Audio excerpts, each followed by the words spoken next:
আপনার আর আল্লাহর মাঝখানে ঠিক কতজন মানুষ দাঁড়িয়ে আছে? ছোটবেলা থেকে আমাদের একটা কথা খুব গর্ব করে শেখানো হয়েছে, ইসলামে কোনো পোপতন্ত্র বা পুরোহিততন্ত্র নেই। আমাদের ধর্মে আল্লাহর কাছে পৌঁছাতে কোনো মিডিয়া বা মাধ্যম লাগে না। কিন্তু আজ বুকের উপর হাত রেখে লজিক্যালি একবার ভাবুন তো, সত্যি কি আমাদের আর আল্লাহর মাঝখানে কেউ নেই? নাকি নবীজি সাল্লাল্লাহু আলাইহি সাল্লাম মৃত্যুর পর থেকে আজ পর্যন্ত এই 1400 বছর ধরে আমরা অত্যন্ত সুকৌশলে ইতিহাসের সবচেয়ে নিখুঁত একটা সাইকোলজিক্যাল ম্যাট্রিক্স বা ব্রেন ওয়াশিং সিস্টেমের ভেতরে বন্দী হয়ে গেছি? একটু গভীরভাবে চারপাশটা খেয়াল করুন।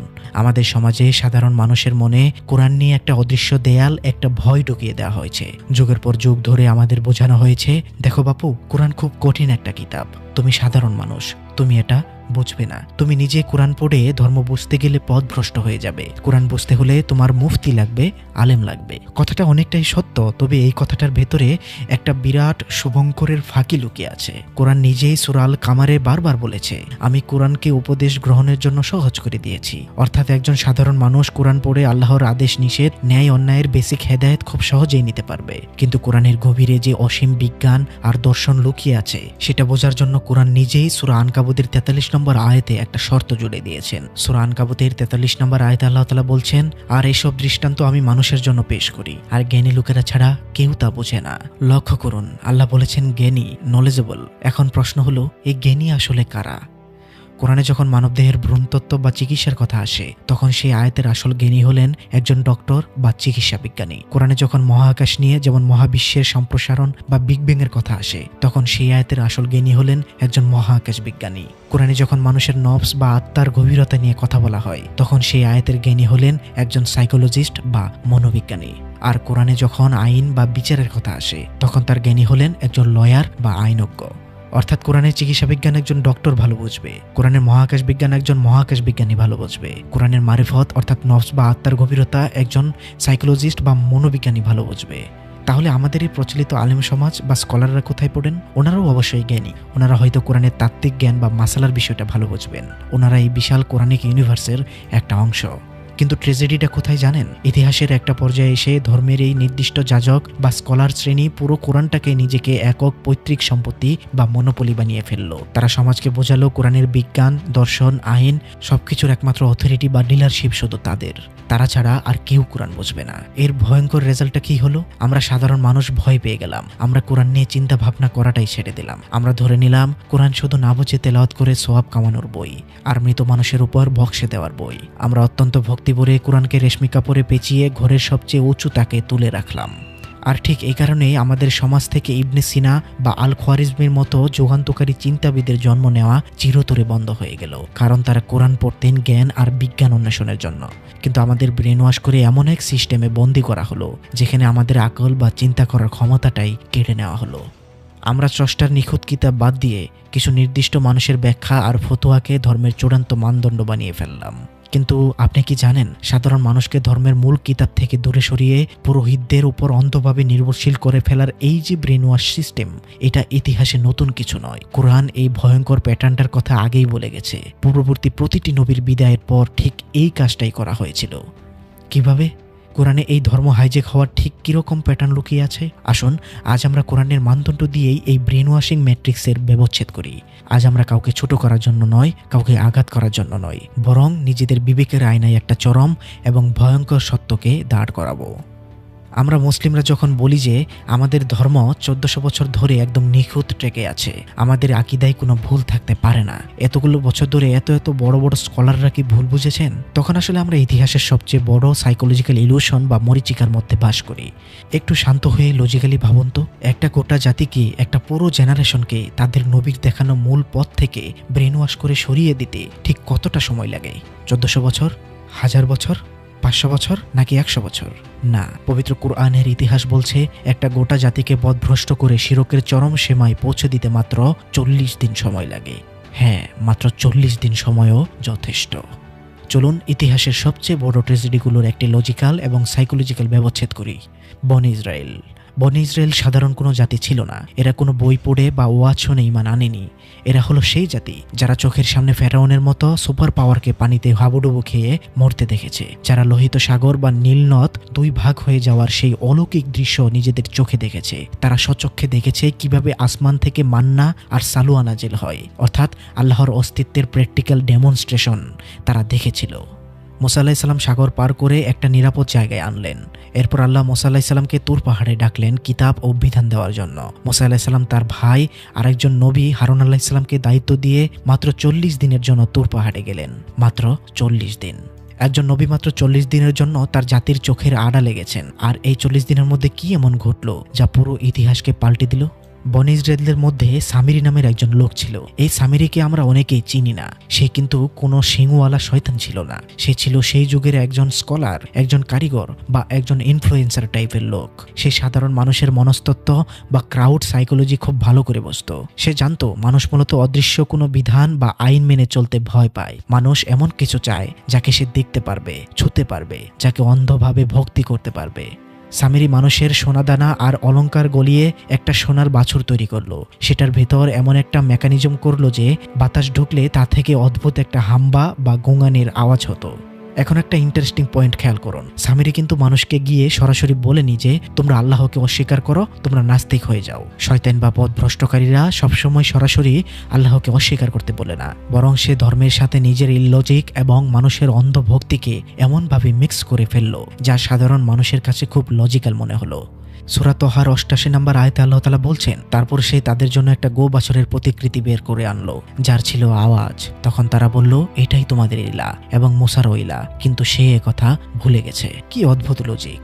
সামিরি বলছে মুসা আলাইহিস সালাম তুর পাহাড়ে গিয়ে ভুলে গেছেন, আসলে ইলা তো এখানেই। আর ভাবতে পারছেন সাধারণ মানুষের সাইকোলজি কতটা দুর্বল? যে মানুষগুলো কয়েকদিন আগে সাগর দুই ভাগ হতে দেখেছে, যারা এত বড় একটা মুজিজা দেখেছে যেটা আমাদের সামনে ঘটলে আমরা হয়তো তৎক্ষণাৎ সিজদায় লুটিয়ে পড়তাম, ইমানে পরিপূর্ণ হয়ে যেত আমাদের ভেতরটা। কিন্তু সেই ইমানদাররাই সেই মহান আল্লাহকে বাদ দিয়ে একটা সোনার বাছুরকে সিজদা করতে শুরু করলো। সেখানে হারুন আলাইহিস সালাম উপস্থিত ছিলেন। তিনি একজন নবী। তিনি তাদের বারবার আটকালেন, লজিক দিলেন, বললেন, হে আমার জাতি, তোমরা তো এই বাছুর দ্বারা ফিতনায় পড়েছো, তোমাদের আসল রব তো দয়াময় আল্লাহ। কিন্তু সাধারণ মানুষ যারা মেজরিটির ব্রেন ওয়াশের শিকার, তারা কি সত্যি নবীর কথা শুনেছিল? না।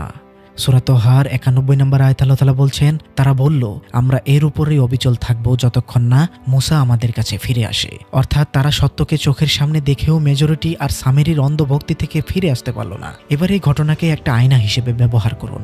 আজকের সমাজের দিকে তাকান, আমাদের বর্তমান অবস্থার দিকে তাকান। যে জাতি চোখের সামনে সাগর দুই ভাগ হতে দেখেছে, দুর্ভাগ্যবশত বলতে হয় সেই লোকগুলো কিন্তু মুসা আলাইহিস সালামের সাহাবী ছিল। তারা যদি তাদের নবী চোখের আড়াল হওয়ার মাত্র 40 দিনের মাথায় ব্রেন ওয়াশড হয়ে নিজেদের সামিরির কথায় শিরকে লিপ্ত হতে পারে, তাহলে আমরা কোন অহংকারে, কোন যুক্তিতে বুকে হাত দিয়ে বলি যে আমাদের নবী সাল্লাল্লাহু আলাইহি সাল্লাম চোখের আড়াল হওয়ার 1400 বছর পর আমরা একদম 100% পিওর ট্র্যাকে আছি? সামিরি ও সোনার বাছরকে একটা মেটাফরিক্যাল দৃষ্টিতে দেখে ভাবুন তো, আমাদের মধ্যে কি যুগে যুগে কোনো সামিরি জন্ম নেয়নি? আমাদের ধর্মে কি কোনো সোনার বাছর বা মানুষের তৈরি মন গড়া সিস্টেম ঢুকে যায়নি? আমরা কতটা অন্ধ হলে ভাবি যে শয়তান বনী ইসরায়েলকে 40 দিনে পথ ভ্রষ্ট করে ছেড়ে দিয়েছে, আর এই 1400 বছরে সে মুসলিম উম্মাকে নিয়ে কোনো মাস্টারমাইন্ড গেম খেলেনি? সত্যটা হলো আমাদের সমাজেও সামেরিরা এসেছে। তারা সরাসরি ফিজিক্যাল সোনার বাছর বানায়নি ঠিকই, কিন্তু তারা ধর্মের নামে ফিক, ফতোয়া আর অন্ধভক্তির এমন সব অদৃশ্য সোনার বাছর তৈরি করেছে যার পূজা আমরা আজ পর্যন্ত করে যাচ্ছি। তারা কোরআনের বিধানকে দূরে সরিয়ে দিয়ে বলেছে, এটাই তোমাদের ইসলাম, এটাই তোমাদের ধর্ম। আর আমরাও সেই বনী ইসরায়েলদের মতো বলছি, আমাদের হুজুর, আমাদের পীর বা আমাদের বাপদাদারা যা বলেছে আমরা সেটাই মানব। এটা কোনো বিচ্ছিন্ন ঘটনা নয়, এটা হলো ধর্ম হাইজ্যাক হওয়ার সবচেয়ে প্রথম এবং সবচেয়ে ভয়াবহ প্যাটার্ন। কিন্তু এটা তো শুধু শুরু। এই সামিরিরা কিভাবে সাধারণ মানুষের মনের ভেতর ঢুকে তাদেরকে রব বানিয়ে নেয়, চলুন তা দেখা যাক। আগের প্যাটার্নে আমরা দেখলাম মুসা আলাইহিস সালাম চোখের আড়াল হওয়ার মাত্র 40 দিনের মাথায় কিভাবে একটা জাতিকে ব্রেন ওয়াশ করা যায়। কিন্তু সামিরির সেই সোনার বাছর তো ছিল একটা দৃশ্যমান মূর্তির মতো, মানুষ ওটাকে দেখতে পাচ্ছিল। কিন্তু সময়ের সাথে সাথে শয়তান এবং ধর্মযাজক শ্রেণী তাদের এই হাইজ্যাকিং গেমটাকে আরো অনেক বেশি সূক্ষ্ম এবং অদৃশ্য করে ফেললো। এবার তারা মানুষকে কোনো মূর্তির সামনে দাঁড় করালো না, বরং তারা মানুষকে দাঁড় করালো একদল মানুষের সামনে, যাদেরকে বলা হলো ধর্মের একমাত্র অথরিটি। পবিত্র কোরআনে আল্লাহ তাআলা ইয়াহুদি ও খ্রিস্টানদের একটা চরম সাইকোলজিক্যাল ট্র্যাজেডি উন্মোচন করেছেন। সূরা তওবার ৩১ নম্বর আয়াতে আল্লাহ তাআলা বলতেছেন, তারা আল্লাহকে ছেড়ে তাদের পণ্ডিত ও সংসার বিরাগীদের রব হিসেবে গ্রহণ করেছে এবং মরিয়ম পুত্র মসিহাকেও, অথচ তারা এক ইলাহের ইবাদত করার জন্যই আদিষ্ট হয়েছে। তিনি ছাড়া কোনো ইলাহ নেই, তারা যে শরিক করে তিনি তা থেকে পবিত্র। একটু থামুন, এই আয়াতটা শোনার পর আমাদের মগজে একটা বিশাল প্রশ্ন জাগার কথা। ইয়াহুদি বা খ্রিস্টানরা কি কখনো দাবি করেছিল যে আমাদের আলেমরাই এই মহাবিশ্ব সৃষ্টি করেছে? তারা কি তাদের আলেমদের সামনে গিয়ে সিজদা করত? না। তারা কি গির্জা বা সিনাগোগের পুরোহিতদের ইলাহ বা খোদা বলতো? না। তাহলে আল্লাহ কেন বলেন যে তারা তাদের আলেমদের রব বা প্রভু বানিয়ে নিয়েছিল? এই আয়াতের সাথে মিলে এমন একটি হাদিস বা ইতিহাসও রয়েছে যেখানে দেখতে পাই নবীজি সাল্লাল্লাহু আলাইহি সাল্লাম নিজেও এই বিষয়ে কথা বলেছেন। তিরমিজি শরীফের 3095 নম্বর হাদিসে বলা হচ্ছে, হুসাইন ইবনে ইয়াজিদ কুফি রাদিয়াল্লাহু আনহু থেকে আদি ইবনে হাতিম রাদিয়াল্লাহু আনহু থেকে বর্ণিত, তিনি বললেন, নবী সাল্লাল্লাহু আলাইহি সাল্লামের কাছে আমি হাজির হলাম। আমার গলায় তখন একটি স্বর্ণের ক্রুশ ঝুলেছিল। তিনি বললেন, হে আদি, এই মূর্তিটা ফেলে দাও। আমি তাকে সূরা বারাআত পাঠ করতে শুনেছি, অর্থাৎ সূরা তওবার সেই 31 নম্বর আয়াত। তারা আল্লাহ ব্যতীত তাদের পণ্ডিতদের ও সংসার বিরাগীদের রব হিসেবে গ্রহণ করেছে। তিনি বললেন, এই কথা নয় যে তারা এদের ইবাদত করত, বস্তুত এরা যদি তাদের জন্য কিছু হালাল করে দিত তখন তারা তা হালাল বলে গ্রহণ করত। এরা যখন কোনো কিছু হারাম বলে স্থির করত তখন তারাও তা হারাম বলে গ্রহণ করত। এটাই তো হলো তাদের ইবাদত করা বা তাদেরকে রব বানিয়ে নেওয়া। লজিকটা বুঝতে পারছেন? কাউকে রব বানানোর জন্য তাকে সিজদা করার দরকার নেই। যখন আপনি স্রষ্টার স্পষ্ট কিতাবকে সরিয়ে রেখে কোনো মানুষের দেওয়া মন গড়া আইন বা ফতোয়াকে আপনার জীবনের হালাল হারামের চূড়ান্ত মানদণ্ড হিসেবে মেনে নেন, তখন আপনি মূলত সেই মানুষটিকেই আপনার রব বা আইনদাতা হিসেবে গ্রহণ করেছেন। এবার আয়নার সামনে দাঁড়িয়ে আমাদের বর্তমান মুসলিম সমাজকে দেখুন। আমরা কি ঠিক এই একই ম্যাট্রিক্সে পা দেইনি? কোরআন হয়তো কোনো একটা বিষয়ে নীরব থেকেছে, আমাদের স্বাধীনতা দিয়েছে, কিন্তু আমাদের কোনো এক মুফতি সাহেব বা কোনো এক ফিকি বোর্ড নিজেদের লজিক দিয়ে ফতোয়া দিয়ে দিল এটা হারাম। আর আমরা সাধারণ মানুষ, আমরা কোরআন খুলে দেখার প্রয়োজনও মনে করলাম না। আমরা ভাবলাম হুজুর যখন বলেছে তখন নিশ্চয়ই এটি ঠিক। হুজুর কি আর আমার চেয়ে কম বোঝে? কোরআন শিক্ষা দিয়ে কোরআনের আয়াত বিক্রি করে রুজি রোজগার চালানো কোরআন অনুযায়ী সম্পূর্ণ হারাম। কিন্তু আমাদের শাহেখ আহমদুল্লাহর বক্তব্য অনুযায়ী পুরো বিশ্বের আলেমেরা একমত হয়ে অর্থাৎ ইজমা করে সিদ্ধান্ত নিয়েছে, যেহেতু কোরআনের দাওয়াতে সময় ব্যয় হয়, তার মানে নিজের না কিন্তু সময়ের জন্য পারিশ্রমিক নেওয়া যাবে। এবার কি প্যাটার্নটা মিলাতে পারছেন? এই যে আমাদের মানসিকতা, হুজুর ওই ধর্মের সব বোঝে, এই সুযোগটাই তারা নিয়েছে। তারা সাধারণ মানুষের আর আল্লাহর মাঝখানে একটা অদৃশ্য দেয়াল তুলে দিয়েছে। তারা আমাদের বুঝিয়েছে কোরআন পড়ার দরকার নেই, ফিক আর ফতোয়ার এই প্যাকেট করা ট্যাবলেটটা খাও, এটাই তোমার ইসলাম। মানুষ কেন এই ম্যাট্রিক্সে আটকা পড়ে জানেন? কারণ এতে একটা সাইকোলজিক্যাল কমফোর্ট বা আরাম আছে। একে বলা হয় শিফটিং অফ রেসপন্সিবিলিটি বা দায়িত্ব এড়ানোর মানসিকতা। আমরা নিজেরা কোরআন পড়তে চাই না, কারণ আমরা দায়িত্ব নিতে ভয় পাই। আমরা ভাবি, আরে আমি কোরআন পড়ে বুঝতে গিয়ে তো ভুল করলে তো আমার গুনাহ হবে, তার চেয়ে বরং হুজুর যা বলছে তাই চোখ বন্ধ করে মেনে নিই। কিয়ামতের মাঠে যদি ভুলও হয়, আল্লাহ তো হুজুরকে ধরবেন, আমাকে তো আর ধরবেন না। আমি বলবো, আল্লাহ আমি তো মুফতি সাহেবের ফতোয়া মেনে চলেছি। কিন্তু সাবধান, কোরআন এই অলিক আশাকে গুড়িয়ে দিয়েছে। সূরা আল আহজাবের 66 নম্বর আয়াতে আল্লাহ তাআলা বলছেন, তারা আরো বলবে, হে আমাদের রব, আমরা আমাদের নেতৃবর্গ ও বিশিষ্ট লোকদের আনুগত্য করেছিলাম, তখন তারা আমাদেরকে পথভ্রষ্ট করেছিল। কিন্তু সেদিন আল্লাহ এই অজুহাত শুনবেন না। সেদিন আপনার ফতোয়াদাতা আপনার পাশ থেকে সটকে পড়বে। যে আলেম বা স্কলার আপনাকে সরাসরি কোরআনের সাথে কানেক্টেড করে না, যে আপনাকে কেবল তার নিজের ব্যাখ্যা আর কিয়াসের দাসে পরিণত করে, সে মূলত আপনাকে হিদায়াতের বদলে সামেরির সেই অদৃশ্য সোনার বাছরের পূজা শেখাচ্ছে। কিন্তু এই ব্রেন ওয়াশিং গেমটা কি শুধু ফতোয়াতেই সীমাবদ্ধ? না, এর পরের ধাপটা আরো ভয়ঙ্কর। আগের প্যাটার্নে আমরা দেখলাম কিভাবে মানুষ নিজেদের অজান্তেই আলেমদের রব বা প্রভু বানিয়ে ফেলেছে, কিন্তু এখানে একটা বিশাল লজিক্যাল প্রশ্ন থেকেই যায়। সাধারণ মানুষ তো আর বোকা নয়। কোনো স্কলার বা মুফতি যদি হঠাৎ করে এসে বলে, আজ থেকে আমি যা বলবো সেটাই ধর্ম, মানুষ কি সেটা মেনে নেবে? কখনোই না। তাহলে এই ধর্মযাজক শ্রেণী কিভাবে সাধারণ মানুষকে ব্রেন ওয়াশ করলো? তারা কোন জাদু বলে নিজেদের তৈরি করা ফতোয়া বা নিয়মকে একটা পবিত্রতার ইলুশন বা হলিনেস এর চাদরে মুড়িয়ে দিল, যা দেখে সাধারণ মানুষ সেটাকে স্বয়ং আল্লাহর আইন বলে ভুল করলো। ধর্মকে ভেতর থেকে হাইজেক করার এই মাস্টারমাইন্ড গেমটার কথা কোরআন 1400 বছর আগেই ফাঁস করে দিয়েছে। চলুন এই ইতিহাসের সবচেয়ে বড় বুদ্ধিবৃত্তিক জালিয়াতির সার্জারি করি। সূরা আল বাকারার 78 নম্বর আয়াতে আল্লাহ তাআলা বলছেন, আর তাদের মধ্যে আছে নিরক্ষর, তারা তাদের আকাঙ্ক্ষা ছাড়া কিতাবের কোনো জ্ঞান রাখে না এবং তারা শুধুই ধারণা করে থাকে। একটু খেয়াল করুন, এই আয়াতে আল্লাহ বোঝাচ্ছেন সাধারণ কিছু মানুষ কিতাব পড়ে না, তারা শুধু অন্ধবিশ্বাসে আর অনুমানে ভাসে। আর ঠিক এই সুযোগটাই কাজে লাগায় সেই এলিট স্কলাররা। ঠিক এর পরের আয়াতেই অর্থাৎ ৭৯ নম্বর আয়াতে আল্লাহ তাআলা সেই ধর্মযাজকদের উপর ইতিহাসের সবচেয়ে ভয়ঙ্কর ওয়ার্নিংটা দিয়েছেন। সূরা বাকারার ৮৯ নম্বর আয়াতে আল্লাহ তাআলা বলছেন, সুতরাং ধ্বংস তাদের জন্য যারা নিজ হাতে কিতাব লেখে, তারপর বলে এটি আল্লাহর পক্ষ থেকে, যাতে তা তুচ্ছ মূল্যে বিক্রি করতে পারে। সুতরাং তাদের হাত যা লিখেছে তার পরিণামে তাদের ধ্বংস, আর তারা যা উপার্জন করেছে তার কারণেও তাদের জন্য ধ্বংস। একটু লজিকের সার্জারি করুন তো। নিজেদের হাতে কিতাব লেখে, এর মানে কি এই যে ইয়াহুদি বা খ্রিস্টান আলেমরা রাতারাতি নতুন একটা তাওরাত বা ইঞ্জিল লিখে ফেলেছিল? তারা কি মূল কিতাবের উপর কলম চালিয়েছিল? না, এর মানে হলো তারা আল্লাহর মূল কিতাবের পাশাপাশি নিজেদের কিয়াস আর নিজেদের ফতোয়া দিয়ে হাজার হাজার পৃষ্ঠার নতুন সব আইন বা ফিক তৈরি করেছিল। এরপর সাধারণ মানুষকে তারা বোঝালো, দেখো বাপু, আল্লাহর কিতাব তো অনেক কঠিন, তোমরা এটা বুঝবে না। তাই আমরা স্কলাররা আমাদের জ্ঞান আর অনুমান দিয়ে এই যে হাজার হাজার মাসালা আর আইন বের করেছি, এগুলোই হলো আল্লাহর আসল শরীয়ত, এগুলো মানাই হলো আল্লাহকে মানা। তারা মানুষের তৈরি আইন বা ফিককে মিন ইন্দিল্লাহ বা আল্লাহর পক্ষ থেকে বলে চালিয়ে দিল। মানুষের মতবাদকে অর্থাৎ অপিনিয়নকে তারা আল্লাহর বিধানে রূপ দিল। আর সাধারণ মানুষ, যেহেতু তারা নিজেরা মূল কিতাব পড়তো না, তাই তারা অন্ধের মতো স্কলারদের সেই ফতোয়াগুলোকে চরম পবিত্র ধর্ম হিসেবে গিলতে শুরু করলো। এবার ১৪০০ বছরের চশমাটা খুলে বর্তমান সমাজের দিকে তাকান। আমরা কি ঠিক এই একই জালিয়াতের শিকার হইনি? আজকাল আমাদের সমাজে কি হয়? এর আগের ভিডিওতে বলেছি, যখন একটা বিষয়ে কোরআন নীরব, তখন আল্লাহ আমাদের স্বাধীনতা দিয়েছেন, কিন্তু একদল স্কলার তাদের নিজেদের কিয়াস বা অনুমান দিয়ে ফতোয়া বের করলো যে এটা হারাম। এরপর সেই ফতোয়াটাকে তারা এমনভাবে সমাজের উপর চাপিয়ে দিল যেন স্বয়ং আল্লাহ জিবরাইল আলাইহিস সালামকে দিয়ে এইমাত্র এই ফতোয়াগুলো পাঠিয়েছেন। আপনি যদি কোনো মুফতির দেওয়া ফতোয়া বা মানুষের তৈরি কোনো ফিককে প্রশ্ন করেন, সমাজ আপনার দিকে এমনভাবে তেড়ে আসবে যেন আপনি কোরআনকে অস্বীকার করেছেন। তারা মানুষের তৈরি একটা ব্যাখ্যাকে এমন একটা পবিত্রতার ইলুশন দিয়ে মুড়িয়ে দিয়েছে যে সেই ব্যাখ্যাকে প্রশ্ন করা আর আল্লাহকে প্রশ্ন করা মানুষের কাছে এক হয়ে গেছে। সূরা বাকারার এই আয়াতের দর্শনের মতো একটি হাদিস রয়েছে, যেখানে দেখা যাচ্ছে নবী সাল্লাল্লাহু আলাইহি সাল্লাম এই ভয়ঙ্কর পরিণতির কথা জানিয়ে গেছেন। সহিহ বুখারীর ১০০ নম্বর হাদিসটি খুলুন। আব্দুল্লাহ ইবনু আমর ইবনুল আস রাদিয়াল্লাহু থেকে বর্ণিত, তিনি বলেন, আমি আল্লাহর রাসূল সাল্লাল্লাহু আলাইহি সাল্লামকে বলতে শুনেছি, আল্লাহ তার বান্দাদের অন্তর থেকে ইলম উঠিয়ে নেন না, কিন্তু দ্বীনের আলিমদের উঠিয়ে নেওয়ার ভয় করি।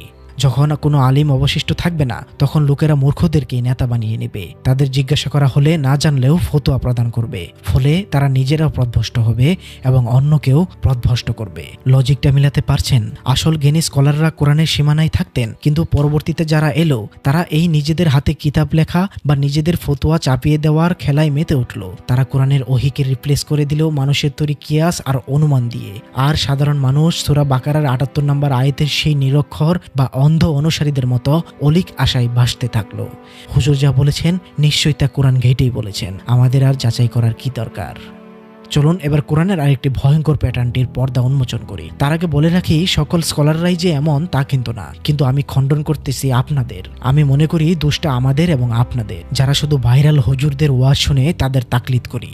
আমরা জানিও না দুনিয়াতে কত ভালো ভালো জ্ঞানী আলিম রয়েছেন। আমার বিশ্বাস তারা অনলাইনে মার্কেট পায়নি, তবুও দোষ দেয় আমাদের এবং আপনাদের। আমরাই চয়েস করি কোন আলিমের ফতোয়া শুনবো আর কোন জনের শুনবো না। আমার বেশি আক্ষেপ আপনাদের প্রতি, স্কলারদের প্রতি না। কারণ যে বক্তা ভাইরাল হচ্ছে, যার স্বর উঁচু, তাকে আপনারা রব বানাচ্ছেন। আপনারা নেতা নির্বাচন করতে ভুল করতেছেন। এটা নিয়েও বিস্তারিত একটু পরে আলোচনা করব।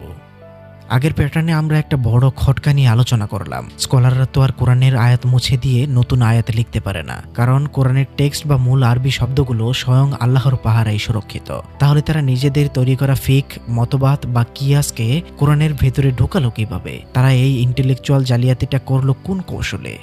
অস্ত্র দিয়ে মানুষের শরীর দখল করা যায়, কিন্তু মগজ দখল করতে হয় শব্দ দিয়ে। তারা কোরআনের টেক্সট বা আরবি শব্দ বদলাতে পারেনি ঠিকই, কিন্তু তারা যেটা করলো তাকে সাইকোলজির ভাষায় বলা হয় লিঙ্গুইস্টিক ম্যানিপুলেশন বা ভাষাগত প্রতারণা। সহজ কথায় তারা কোরআনের শব্দগুলোকে ঠিক রাখলো, কিন্তু সেই শব্দের অর্থ আর প্রেক্ষাপট নিজেদের সুবিধা মতো ঘুরিয়ে দিল।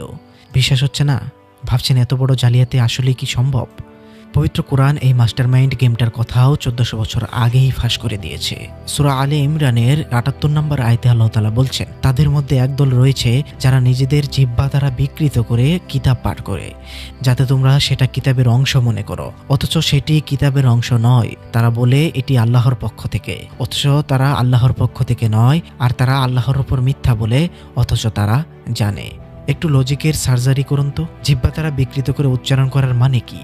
এর মানে হলো তাহরিব বিল মানা, বা অর্থের বিকৃতি ঘটানো। তারা যখন সাধারণ মানুষের সামনে কথা বলে, তখন তারা ঠিক ওই কোরআনের আরবি আয়াতটা চমৎকার সুরে তেলাওয়াত করে। সাধারণ মানুষ ওই আরবি শুনেই আবেগে কেঁদে দেয়, ভাবে সুবহানাল্লাহ, হুজুর কোরআন থেকে বলছেন। কিন্তু আরবি আয়াত পড়ার পর তারা যখন বাংলায় বা নিজেদের ভাষায় সেটার ব্যাখ্যা বা তাফসির করে, তখন তারা অত্যন্ত সুকৌশলে সেখানে নিজেদের মাঝহাব, নিজেদের ফিক আর নিজেদের মতবাদ ঢুকিয়ে দেয়। তারা শানে নজুল অর্থাৎ প্রেক্ষাপটের ধোঁয়াশা তৈরি করে কোরআনের ইউনিভার্সাল আয়াতকে একটা নির্দিষ্ট গণ্ডিতে আটকে ফেলে, যা ব্যবহার করে তারা কোরআনের প্রায় 500 আয়াতকে রহিত অর্থাৎ বাতিল করেছে। হ্যাঁ, কোরআনের আয়াত রহিত করার বিষয়টা তাদের আবিষ্কৃত। মূলত কোরআনের অভ্যন্তরীণ কোনো আয়াত রহিত করা হয়নি বা হয়ও না। এটা নিয়ে দীর্ঘ আলোচনা আরেকদিন হবে। তারা কোরআনের একটা সাধারণ শব্দকে পেঁচিয়ে এমন একটা অর্থ দাঁড় করায় যেটা আল্লাহ কখনো বলতেই চাননি। কিন্তু সাধারণ মানুষ ওই যে আগে আরবি শুনেছে, তাই তারা ভাবে এই যে বাংলা ব্যাখ্যাটা হুজুর দিচ্ছেন, এটাই বুঝি কোরআনের অরিজিনাল কথা। কিন্তু আল্লাহ সেই আয়াতে কি বললেন? যাতে তোমরা তাকে কিতাবের অংশ মনে করো, অথচ তা কিতাবের অংশ নয়। উদাহরণ চাচ্ছেন? সূরা আল আহজাবের 56 নম্বর আয়াতে আল্লাহ তাআলা যে রাসূলের উপর সল্লু করার কথা বলেছেন, সেখানে সল্লু শব্দের অনুবাদ ও অর্থ এক একজন এক একভাবে দাঁড় করিয়েছে। যার যেটা সুবিধা বা মতের বা দলের পক্ষে যায়, তারা সেটাই অর্থ করেছে। কোরআনে আল্লাহ বলেছেন এক কথা, কিন্তু বিভিন্ন মাযহাব বা ফিরকার স্কলাররা সেই একই আয়াত দিয়ে নিজেদের পক্ষে এক এক রকম ফতোয়া দাঁড় করাচ্ছেন। কিভাবে সম্ভব? কোরআন তো একটাই। সম্ভব হয়েছে এই লিঙ্গুইস্টিক ম্যানিপুলেশনের কারণে। তারা আয়াতের এমন সব মনগড়া অনুবাদ আর ব্যাখ্যা মানুষের সামনে হাজির করেছে, যা তাদের নিজেদের দলের আইনকে জাস্টিফাই করে। তারা কোরআনকে ব্যবহার করেছে নিজেদের তৈরি সিস্টেমকে হালাল করার টুল হিসেবে। তারা জেনে শুনে আল্লাহর আয়াতের অর্থ বাঁকিয়ে মানুষের সামনে পেশ করে আর দাবি করে এটাই আল্লাহর আসল হুকুম। অথচ আল্লাহ বলেছেন তারা জেনে শুনে আল্লাহর উপর মিথ্যা আরোপ করে। এই যে শব্দের অর্থ বিকৃতি, এই যে তাফসিরের নামে নিজেদের ফিককে কোরআনের নামে চালিয়ে দেওয়া, এটাই সাধারণ মানুষকে সবচেয়ে বেশি ব্রেন ওয়াশ করেছে। কারণ মানুষ কোরআনের টেক্সট বা স্কলারের ব্যাখ্যার মধ্যে পার্থক্য করতে ভুলে গেছে। মানুষের কাছে এখন কোরআনের চেয়ে অমুক তাফসিরকারক কি বলেছেন সেটাই ধর্মের বড় মানদণ্ড হয়ে দাঁড়িয়েছে। আগের প্যাটার্নগুলো দেখে আপনার মনে একটা প্রশ্ন জাগতে পারে, যদি কোরআনের কোনো আয়াত এতই ক্লিয়ার বা স্পষ্ট হয় যে সেটার অর্থ কোনোভাবেই বাঁকানো বা বিকৃত করা সম্ভব হচ্ছে না, আর সেই আয়াতটা যদি ওই এলিট স্কলারদের ফতোয়া বা তাদের মাযহাবের বিরুদ্ধে যায়, তখন তারা কি করে? তখন তারা কোরআনের সবচেয়ে অন্ধকার এবং ডার্ক প্যাটার্নটির আশ্রয় নেয়। তারা সত্যকে গোপন করে। সাইকোলজির ভাষায় একে বলা হয় মনোপলি অফ ইনফরমেশন বা তথ্যের একচেটিয়া নিয়ন্ত্রণ। তারা জানে জ্ঞানই হলো ক্ষমতা। সাধারণ মানুষ যদি সরাসরি কোরআনের সেই স্পষ্ট আয়াতগুলো জেনে যায়, তাহলে তো তাদের তৈরি করা এই 1400 বছরের ব্রোকার সিস্টেম বা দালালির ব্যবসা ধসে পড়বে। মানুষ তো প্রশ্ন করা শুরু করবে। তাই তারা নিজেদের ক্ষমতা, সম্মান আর অন্ধ অনুসারী টিকিয়ে রাখার স্বার্থে কিতাবের সেই স্পষ্ট আয়াতগুলোকে সাধারণ মানুষের চোখের আড়াল করে দেয়। ভাবছেন আমি বানিয়ে বলছি? পবিত্র কোরআন এই জ্ঞানচোরদের উপর এমন একটা লানত বা অভিশাপ দিয়েছে, যা শুনলে আপনার মেরুদণ্ড শিউরে উঠবে। সূরা বাকারার 159 নম্বর আয়াতে আল্লাহ তাআলা বলছেন, নিশ্চয়ই যারা গোপন করে সুস্পষ্ট নিদর্শন সমূহ ও হিদায়াত আমি যা নাজিল করেছি কিতাবে মানুষের জন্য তা স্পষ্টভাবে বর্ণনা করার পর তাদেরকে আল্লাহ লানত করেন এবং লানতকারীগণ তাদেরকে লানত করেন। একটু লজিক্যালি ভাবুন, আল্লাহ কাদের উপর লানত করেছেন? চোর, ডাকাত বা খনিদের কথা এখানে বলা হয়নি, বলা হয়েছে তাদের কথা যারা আল্লাহর কিতাবের জ্ঞান রাখে কিন্তু মানুষের কাছে তা গোপন করে। এবার বর্তমান সমাজের আয়নায় এই প্যাটার্নটিকে মিলিয়ে দেখুন। আজকের দিনে স্কলাররা বা মুফতিরা কোরআনের আয়াত গোপন করে কিভাবে? তারা তো আর কোরআন থেকে আয়াত মুছে ফেলতে পারে না। তারা এটা করে অত্যন্ত সুকৌশলে। আপনি জুমার খুতবায় যান, ওয়াজ মাহফিলে যান বা তাদের লেখা বই পড়েন, আপনি দেখবেন তারা কোরআনের শুধু সেই আয়াতগুলোই বারবার প্রচার করে যেগুলো তাদের নিজস্ব মতবাদ, তাদের তরিকা বা তাদের রাজনৈতিক স্বার্থকে সাপোর্ট করে।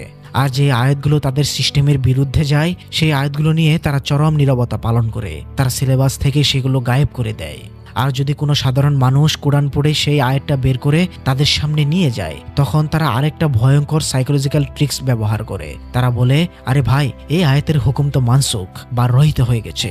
অথবা তারা বলে, এই আয়াতটা খুব পেঁচানো, সাধারণ মানুষের এটা বোঝার দরকার নেই, আপনারা শুধু আমাদের ফতোয়া মেনে চলুন। বা তারা বলে, এই আয়াতের শানে নজুল হাদিসের দ্বারা ব্যাখ্যা বা তাফসির কারকদের তাফসির পড়ে তারপর বুঝতে হবে, আরো নানান কিছু। তারা আল্লাহর দেওয়া ক্লিয়ার প্রুফ বা স্পষ্ট প্রমাণগুলোকে নিজেদের ফিক আর মতবাদের নিচে চাপা দিয়ে দেয়। তারা মানুষকে এমন একটা ঘোরের মধ্যে রাখে যেন আমাদের দিন হলো একটা অসম্পূর্ণ আর তাদের ফতোয়াই হলো পরিপূর্ণ ধর্ম। তারা সত্যকে গোপন করে, কারণ তারা জানে মানুষ যদি কোরআনের এই বিশাল স্বাধীনতার ফিলোসফিটা বুঝে যায়, তাহলে মানুষ আর কোনো পীর, কোনো মুফতি বা কোনো মাঝহাবের অন্ধদাস হয়ে থাকবে না। মানুষ সরাসরি আল্লাহর কাছে আত্মসমর্পণ করবে। আগের প্যাটার্নে আমরা দেখলাম কিভাবে স্কলাররা সত্য গোপন করে ধর্মের পুরো কন্ট্রোল বা চাবিকাঠি নিজেদের হাতে নিয়ে নেয়। কিন্তু সবচেয়ে বড় প্রশ্ন হলো, এই ক্ষমতাটা দিয়ে তারা আসলে কি করে? তারা সাধারণ মানুষের গলার চারপাশে ফতোয়ার নামে একটা অদৃশ্য শেকল পরিয়ে দেয়। যে আল্লাহ এই ধর্মকে করেছিলেন একদম সহজ, প্রাকৃতিক এবং ফ্লেক্সিবল, তারা নিজেদের ফতোয়া আর মনগড়া আইন দিয়ে সেই ধর্মকে বানিয়ে ফেলে একটা দম বন্ধ করা জেলখানায়। সাইকোলজির ভাষায় একে বলা হয় রিলিজিয়াস এক্সট্রিমিজম বা ধর্মীয় বাড়াবাড়ি। একটু গভীরভাবে ভেবে দেখুন, কোরআনের ফিলোসফিটা খুব সিম্পল। আল্লাহ মানুষের জন্য হারাম বা নিষিদ্ধ জিনিসের একটা খুব ছোট্ট কিছু সূত্র দিয়েছেন, যা দ্বারা আপনি হালাল হারামের লিস্ট বের করতে পারবেন। আর বাকি গোটা পৃথিবী, গোটা ইউনিভার্স মানুষের জন্য উন্মুক্ত বা হালাল করে দিয়েছেন। কোরআনে যা স্পষ্ট হারাম করা হয়নি, তার সবকিছুই মানুষের জন্য আল্লাহ হালাল বা স্বাধীন রেখেছেন। কিন্তু এই ধর্মযাজক বা এলিট স্কলাররা কি করলো? তারা নিজেদের কিয়াস, লজিক আর ফতোয়ার পর ফতোয়া দিয়ে এই হালালের বিশাল বৃত্তটাকে ছোট করতে করতে এমন এক জায়গায় আনলো যে আজকাল সাধারণ মানুষের মনে হয় ইসলাম মানেই শুধু এটা করা যাবে না, ওটা করা যাবে না, এর একটা বিশাল ডিকশনারি। পবিত্র কোরআন এই এক্সট্রিমিজম বা বাড়াবাড়ির বিরুদ্ধে ইতিহাসের সবচেয়ে বড় সতর্কবাণীটি উচ্চারণ করেছে। সূরা আল মাইদার 87 নম্বর আয়াতে আল্লাহ তাআলা বলছেন, হে মুমিনগণ, আল্লাহ যেসব পবিত্র বস্তু তোমাদের জন্য হালাল করেছেন তোমরা তা হারাম করো না এবং তোমরা সীমা লঙ্ঘন করো না। নিশ্চয়ই আল্লাহ সীমা লঙ্ঘনকারীদেরকে পছন্দ করেন না। আর সূরা আন-নাহলের 116 নম্বর আয়াতে আল্লাহ তাআলা বলছেন, আর তোমাদের জিহ্বা দ্বারা বানানো মিথ্যার উপর নির্ভর করে বলো না যে এটা হালাল এবং এটা হারাম, আল্লাহর উপর মিথ্যা রটানোর জন্য। নিশ্চয়ই যারা আল্লাহর উপর মিথ্যা রটায় তারা সফল হবে না। একটু লজিকের সার্জারি করুন তো। আল্লাহ বলছেন হালালকে হারাম করো না, এর মানে কি? এর মানে হলো আল্লাহ কোরআনে যে বিষয় নীরব থেকেছেন, তিনি মূলত আপনাকে সেখানে যুগের সাথে তাল মিলিয়ে চলার স্বাধীনতা দিয়েছেন। কিন্তু আমাদের স্কলাররা কি করে? তারা কোরআনের সেই নীরবতা সহ্য করতে পারে না। তারা নিজেদের লজিক আর ফিক দিয়ে সেই হালাল আর উন্মুক্ত জিনিসগুলোর উপর ফতোয়া দিয়ে সেগুলোকে হারাম বানিয়ে ফেলে। আর এই হালালকে হারাম করার কাজটাকে আল্লাহ সরাসরি সীমা লঙ্ঘন বলে ঘোষণা করেছেন। এখন প্রশ্ন হলো, তারা এটা কেন করে? কেন তারা পদে পদে নতুন নতুন ফতোয়া আবিষ্কার করে মানুষের জীবনকে কঠিন করে তোলে? কারণ আমাদের সমাজে একটা অসুস্থ সাইকোলজি কাজ করে। মানুষ ভাবে যে হুজুর যত বেশি কড়াকড়ি আরোপ করে, যে হুজুর যত বেশি জিনিসকে হারাম ফতোয়া দিতে পারে, তিনি তত বড় স্কলার, তিনি তত বেশি তাকওয়াবান। এই সস্তা জনপ্রিয়তার জন্য, নিজেদের সুপিরিয়রিটি বা আধিপত্য দেখানোর জন্য তারা পদে পদে নতুন নিয়ম আবিষ্কার করে। তারা ভুলে যায় যে কোরআনের এই নীরবতা মানে কোরআনের অসম্পূর্ণতা নয়, কোরআনের নীরবতা মানে আল্লাহ আমাদের স্বাধীনতা দিয়েছেন। তারা আল্লাহর দেওয়া সেই স্বাধীনতাকে ছিনিয়ে নিয়ে মানুষের কাঁধে এমন মনগড়া আইনের বোঝা চাপিয়ে দেয়, যা বহন করতে গিয়ে সাধারণ মানুষ একসময় হতাশ হয়ে ধর্ম থেকেই দূরে সরে যায়। তারা ভাবে এত নিয়ম, এত ফতোয়া তো আমার পক্ষে মানা সম্ভব না, তার চেয়ে বরং ধর্ম থেকে দূরে থাকাই ভালো। এইভাবেই এই ম্যাট্রিক্সটা ভেতর থেকে একটা সমাজকে ধ্বংস করে দেয়। কিন্তু এই যে তারা মনগড়া হারাম ফতোয়াগুলো দেয়, এগুলো তারা কিসের ভিত্তিতে দেয়? তারা তো আর কোরআনের নতুন আয়াত আসমান থেকে নামাতে পারে না। তাহলে তারা কোন সেই অদৃশ্য অস্ত্র ব্যবহার করে, যার মাধ্যমে তারা নিজেদের অনুমানকে ধর্মের আইনে পরিণত করে? তারা ব্যবহার করে এমন একটা কনসেপ্ট যা মানুষের তৈরি করা দর্শনের সবচেয়ে বড় ধোঁকা। চলুন এবার কোরআনের আরেকটি বুদ্ধিভিত্তিক প্রতারণার প্যাটার্নটির পর্দা উন্মোচন করি। আগের প্যাটার্নে আমরা দেখলাম কিভাবে স্কলাররা ফতোয়া দিয়ে হালালকে হারাম বানায়, কিন্তু একটা বেসিক প্রশ্ন তো থেকেই যায়, আল্লাহ তো আর তাদের কাছে ওহী বা ফেরেশতা পাঠান না। তাহলে তারা কোন সেই অদৃশ্য শক্তির বলে কোরআনে না থাকা বিষয়গুলোর উপর ফতোয়া দেয়? তারা ব্যবহার করে এমন একটা কনসেপ্ট যা মানুষের তৈরি করা দর্শনের সবচেয়ে বড় ধোঁকা। ইসলামী পরিভাষায় একে সুন্দর করে নাম দেওয়া হয়েছে কিয়াস বা অ্যানালজিক্যাল ডিডাকশন। আর সাধারণ বাংলায় এর মানে হলো অনুমান করা বা ধারণা করা। লজিকটা খুব মন দিয়ে বুঝুন। কোরআন একটা বিষয়ে হালাল হারামের ক্লিয়ার বাউন্ডারি দিয়ে দিয়েছে। এখন নতুন যুগে নতুন একটা সমস্যা এলো, যার কথা কোরআনে সরাসরি বলা নেই। এর মানে কি? এর মানে আল্লাহ আপনাকে সেখানে আপনার প্রজ্ঞা খাটিয়ে স্বাধীনভাবে সিদ্ধান্ত নেওয়ার সুযোগ দিয়েছেন। কিন্তু আমাদের এই এলিট স্কলাররা কি করলো? তারা সেই স্বাধীনতা সহ্য করতে পারলো না। তারা ভাবলো আল্লাহ হয়তো এই বিষয়ে বিধান দিতে ভুলে গেছেন, নাউজুবিল্লাহ। তাই আল্লাহর হয়ে এই শূন্যস্থানটা হয়তো আমাদেরই পূরণ করতে হবে। তারা কোরআনের অন্য একটা আয়াতের সাথে নিজেদের ফিলোসফি মিলিয়ে অনুমান করলো যে যেহেতু এটা হারাম তাই এটাও হারাম হওয়া উচিত। তারা নিজেদের কিয়াস দিয়ে একটা নতুন আইন বানালো, আর সেটাকে আল্লাহর আইনের সমান স্ট্যাটাস দিয়ে মানুষের ঘাড়ে চাপিয়ে দিল। পবিত্র কোরআন মানুষের এই ফিলোসফি বা অনুমান নির্ভর ফতোয়াকে কিভাবে ডাস্টবিনে ছুড়ে ফেলেছে জানেন? সূরা ইউনূসের ৩৬ নম্বর আয়াতে আল্লাহ তাআলা বলছেন, আর তাদের অধিকাংশ কেবল ধারণার অনুসরণ করে। নিশ্চয়ই সত্যের বিপরীতে ধারণা কোনো কার্যকারিতা রাখে না। নিশ্চয়ই আল্লাহ তারা যা করে সে সম্পর্কে সম্যক অবগত। সত্যের মোকাবেলায় অনুমান কোনো কাজে আসে না। সত্য হলো আল্লাহর ক্লিয়ার ওহী বা কোরআনের স্পষ্ট আয়াত। আর অনুমান হলো স্কলারদের তৈরি করা কিয়াস, যে কিয়াস বা অনুমান আল্লাহ নিজে হারাম করেছেন। সেই কিয়াসকে তারা ও আপনারা বলতে চাচ্ছেন ধর্মের মূল ভিত্তির ভিতরে একটি। তারা চাইলে কিন্তু আকল খাটিয়ে লজিক দিয়ে গবেষণা চালাতে পারতো, কোনো সমস্যাই হতো না। কিন্তু যখনই তারা অনুমান করতেছে তখনই সমস্যা। আবার একটা প্রশ্ন আপনাদের প্রতি, আল্লাহ কোরআনের প্রত্যেকটা জায়গায় আকল, যুক্তি বা লজিক খাটানোর নির্দেশনা দিয়েছেন, কিন্তু সেই লজিক বা সেই যুক্তি বা আকল কেন কোরআন, হাদিস, ইজমা, কিয়াসের সাথে জায়গা পেল না? আজ আমাদের ফিক আর ফতোয়ার বইগুলো খুলে দেখুন। হাজার হাজার মাসালা, হাজার হাজার নিয়ম, যার বেশিরভাগের কোনো স্পষ্ট কোরআনিক ভিত্তি নেই। এগুলো প্রাচীনকালের কোনো না কোনো স্কলারের অনুমান বা কিয়াসের ফসল। কিন্তু ট্রেজেডি হলো আমরা ওই স্কলারদের অনুমানগুলোকেই চূড়ান্ত ইসলাম বলে বিশ্বাস করে নিয়েছি। কেউ যদি আজ কোনো স্কলারের কিয়াস বা ফতোয়া নিয়ে প্রশ্ন তোলে, আমাদের সমাজ তার দিকে এমনভাবে তেড়ে আসে যেন সে স্বয়ং আল্লাহকে প্রশ্ন করছে। কি আজব ব্যাপার! আমরা মানুষের অনুমান আর আল্লাহর ওহীর মধ্যকার পার্থক্যটাই ভুলে গেছি। আগের প্যাটার্নগুলোতে আমরা দেখলাম যে কিভাবে স্কলাররা কোরআনের ক্লিয়ার আয়াতের বদলে নিজেদের কিয়াস বা অনুমানকে ধর্মের ভিত্তি বানিয়েছে। এখন আপনি যখন এই কথাগুলো অন্ধ অনুসারীদের বলবেন, আপনি যখন কোরআন খুলে তাদের চোখের সামনে আয়নার মতো সত্যটা ধরে দেবেন, আপনি কি ভাবছেন তারা সাথে সাথে আপনার কথা মেনে নেবে? কখনোই না। তাদের মগজ যখন আপনার লজিকের কাছে হেরে যাবে, তখন তারা বাঁচার জন্য ইতিহাসের সবচেয়ে পুরনো এবং সবচেয়ে ভয়ঙ্কর একটা সাইকোলজিক্যাল ডিফেন্স মেকানিজম ব্যবহার করবে। তারা আপনার দিকে তাকিয়ে বলবে, ভাই আপনার কোরআনের লজিক তো ঠিক আছে, কিন্তু এই দুনিয়াতে এত এত কোটি কোটি মুসলমান, এত হাজার হাজার বড় বড় মুফতি, আমাদের সমাজের মেজরিটি অর্থাৎ অধিকাংশ মানুষ, সবাই কি ভুল? মেজরিটি মানুষ কি কখনো ভুলের উপর থাকতে পারে? আপনি একাই শুধু কোরআন বুঝে ফেললেন। এই মেজরিটি বা অধিকাংশ মানুষের লজিকটাই হলো শয়তানের সবচেয়ে বড় ট্রাম্প কার্ড।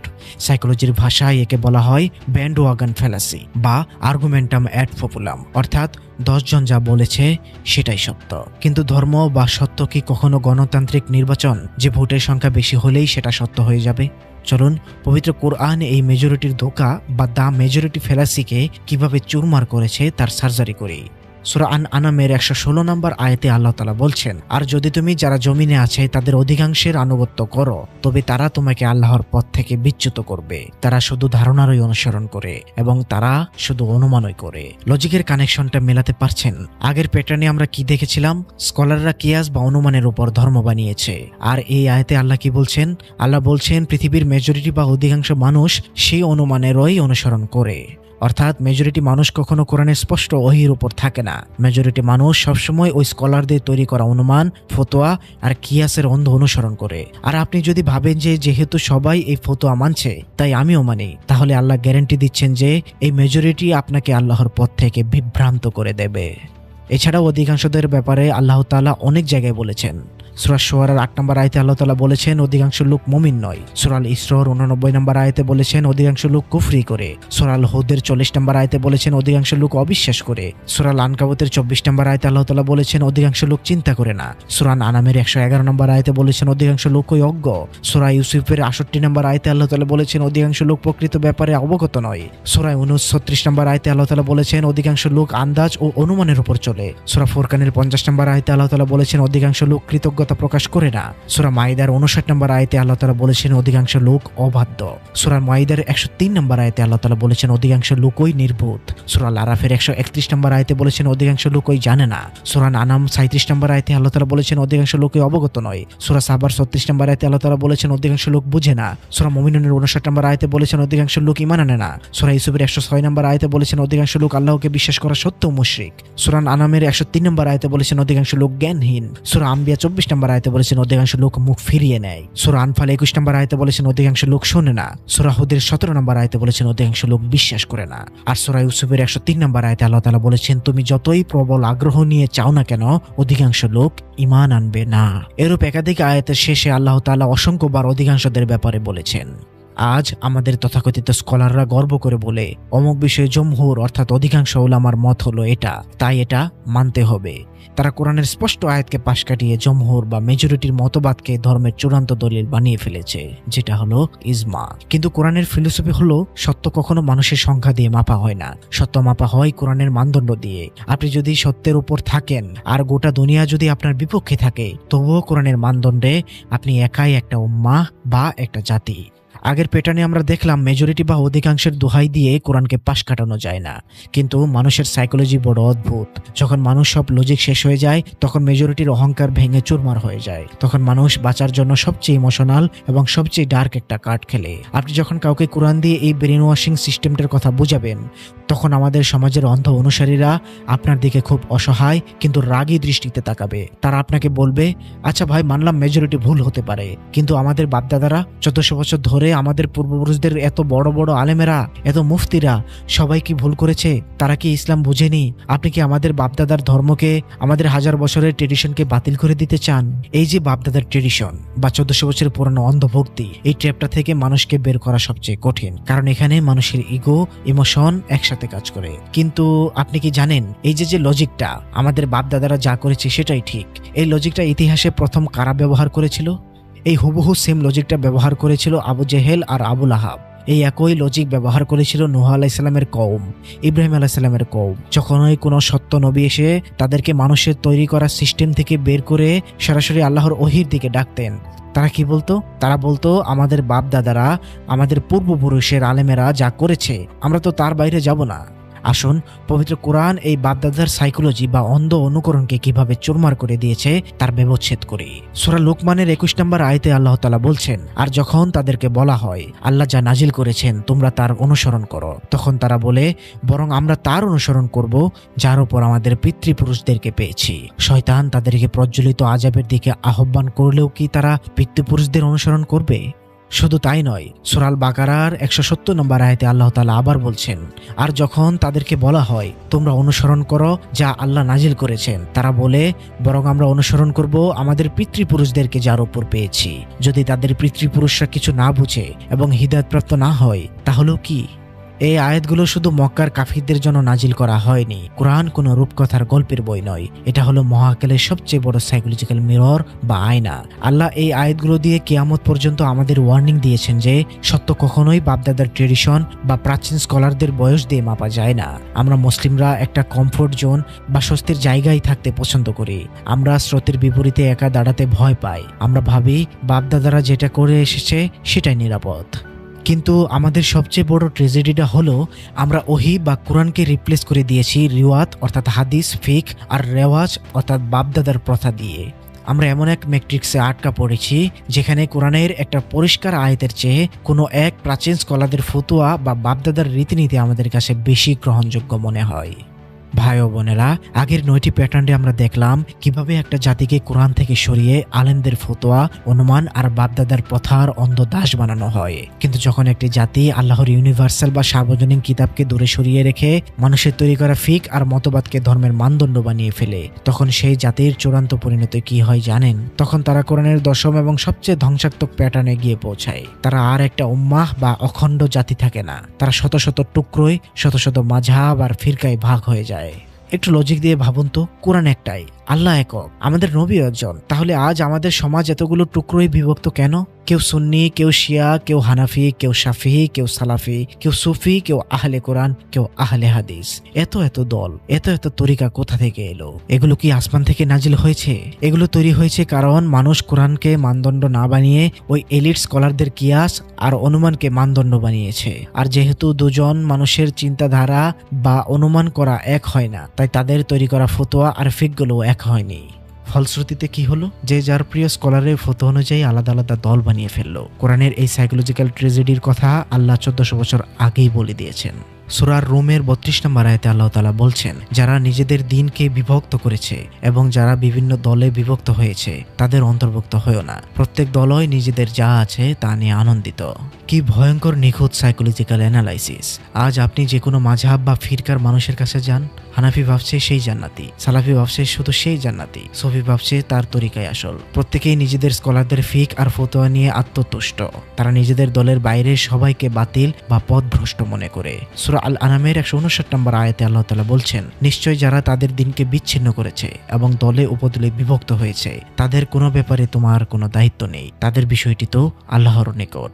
অতঃপর তারা যা করত তিনি তাদেরকে সেই বিষয়ে অবগত করবেন। যে নবীজির শাফায়াতের আশায় আমরা দিন রাত ইমোশনাল হয়ে কাঁদি, স্বয়ং আল্লাহ বলছেন যারা ধর্মে এই দলাদলি বা ফিরকা তৈরি করছে তাদের সাথে রাসূলের কোনো সম্পর্কই নেই। আর আমরা বুক ফুলিয়ে বলি আমি অমুক মাযহাবের অনুসারী, আমি তমুক তরিকার লোক। আমরা কোরআনের দেওয়া মুসলিম পরিচয়টাতেই আর সন্তুষ্ট নই।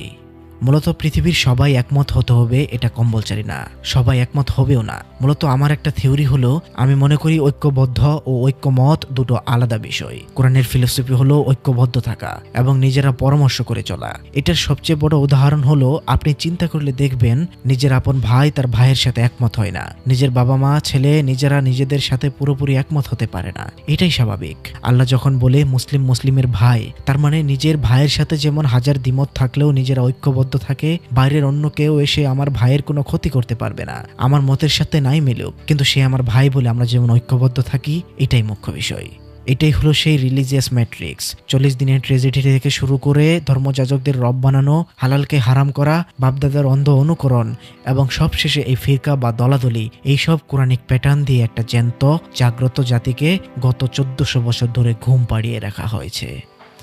ভাই ও বোনেরা, আমরা কোরআনের সেই ডার্ক প্যাটার্নগুলো দেখলাম যা দিয়ে একটা জাতিকে ভেতর থেকে ব্রেন ওয়াশ করা যায়। কিন্তু এখন সবচেয়ে বড় ঐতিহাসিক প্রশ্নটা হলো, এই সিস্টেমটা প্রাতিষ্ঠানিক রূপ পেল কিভাবে? নবী সাল্লাল্লাহু আলাইহি সাল্লাম তো বিদায় হজের ভাষণে অত্যন্ত স্পষ্টভাবে বলে গিয়েছিলেন, আমি তোমাদের কাছে শুধু একটা জিনিসও রেখে যাচ্ছি, যা আঁকড়ে ধরলে তোমরা কখনোই পথভ্রষ্ট হবে না, আর তা হলো আল্লাহর কিতাব অর্থাৎ কোরআন।